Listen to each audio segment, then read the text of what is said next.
जय महाराष्ट्र शेतकरी मित्रांनो, या दिवशी शेतकऱ्यांच्या बँक खात्यामध्ये पैसे जमा होणार।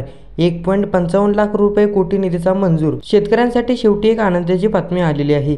काही शेतकऱ्यांना त्यांच्या बँक खात्यामध्ये पैसे मिळण्यास सुरुवात होईल, तर काहींना गुरुवारी आणि शुक्रवारी पैसे मिळणार आहेत अशी अपेक्षा आहे। पीक विमा हे शेतकऱ्यांचे मोठे नुकसान झाल्यावर त्यांना आर्थिक मदत मिळवण्यासाठी हे एक साधन आहे। शेतकऱ्यांना वाढीव नुकसान भरपाई देण्यासाठी केंद्र सरकारने प्रधानमंत्री पीक विमा योजनेत निकषांमध्ये महत्त्वपूर्ण बदल केलेले आहेत। राज्य सरकारने शेतकऱ्यांना त्यांच्या खरीप पिकांचा विमा उतरवण्याची संधी फक्त ₹1 प्रीमियम भरून दिली।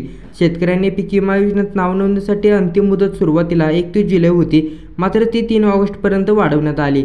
तर शेतकऱ्यांना किती पैसे मिळाले यादी पहा। हवेली 13,091 रुपये, खेड 15,335 रुपये, आंबेगाव 13,994 रुपये, जुन्नर 27,793 रुपये, शिरूर 24,533 रुपये, पुरंदर 13,307 रुपये, दौंड 2,792 रुपये, बारामती 19,430 रुपये।